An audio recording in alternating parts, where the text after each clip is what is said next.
بسم اللہ الرحمن الرحیم۔ اللہ تبارک و تعالیٰ کے نام سے شروع جو بڑا مہربان اور نہایت رحم کرنے والا ہے۔ حضرت سلیمان علیہ السلام کا لشکر جب وادی نملہ میں پہنچا تو چونٹیوں کا کون سا واقعہ پیش آیا؟ عظیم سلیمانی لشکر سے ڈر کر یہ مخلوق کیوں بھاگی؟ اور قرآن مجید کے اس واقعے کا جدید سائنس سے کیا تعلق ہے؟ حضرت سلیمان علیہ السلام اللہ کے نیک بندے اور بادشاہ تھے جو حضرت داؤد علیہ السلام کے چھوٹے بیٹے تھے۔ آپ 965 قبل مسیح میں حضرت داؤد علیہ السلام کے جانشین ہوئے۔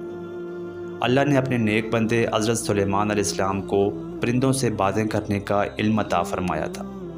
آپ صرف پرندوں کی ہی نہیں بلکہ چرند پرند، مختلف درندوں اور کیڑے مکوڑوں کی زبان کو بھی سمجھتے تھے اور ان سے ان کی زبان میں ہی باتیں بھی کیا کرتے تھے۔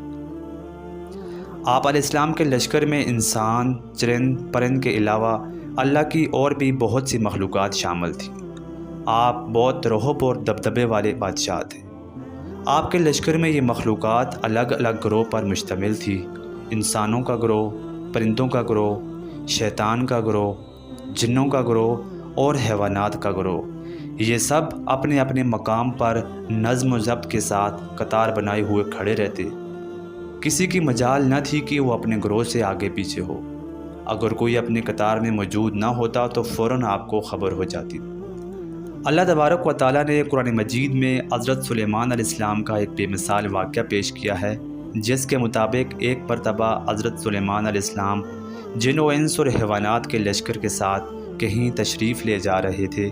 بعض روایات کے مطابق حضرت سلیمان علیہ السلام نے کسی علاقے پر لشکر کشی کی تھی، لیکن اس روایت کی تفصیل نہیں ملتی۔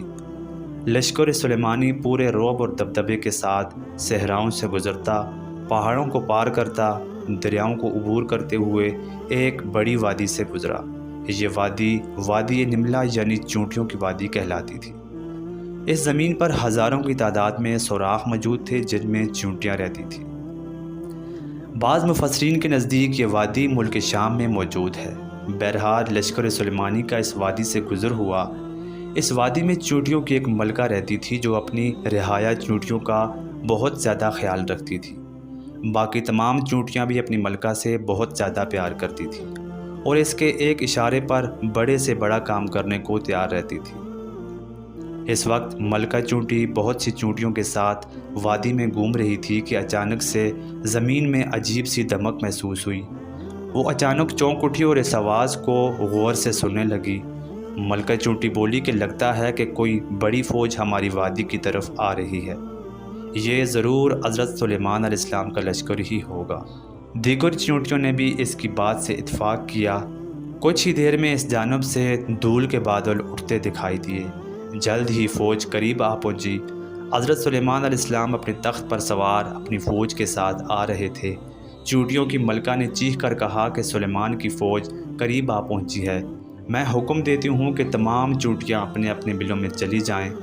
سلیمان ہمیں کوئی نقصان پہنچانے نہیں آ رہے، مگر انہیں کیا معلوم کہ ہماری کثیر تعداد اس وادی میں موجود ہے اور زمین پر رینگ رہی ہے، کہیں ان کا لشکر بے خبری میں ہمیں کچل ہی نہ ڈالے۔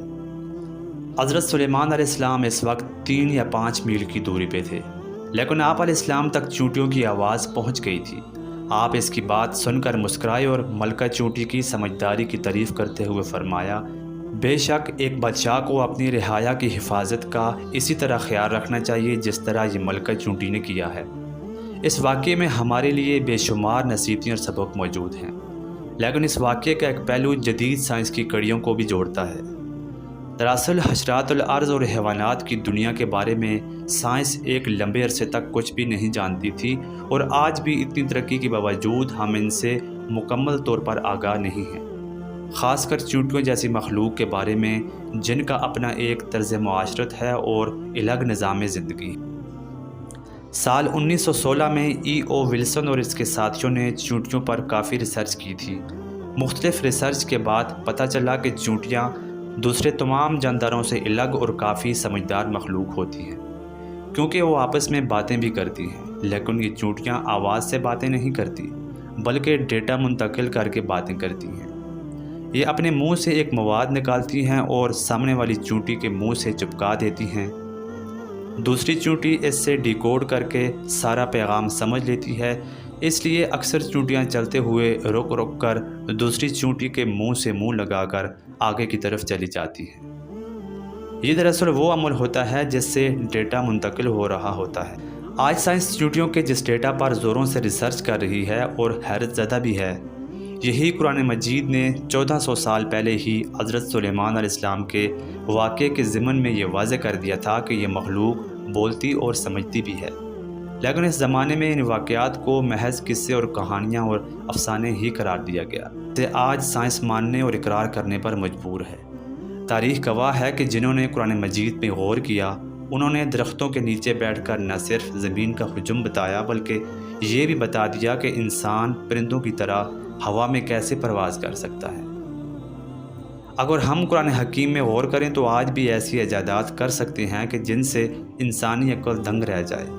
اسی لیے اللہ تعالیٰ نے قرآن مجید میں بار بار ارشاد فرمایا ہے کہ یہ قرآن میں غور نہیں کرتے، اس میں عقل والوں کے لیے بڑی نشانیاں موجود ہیں۔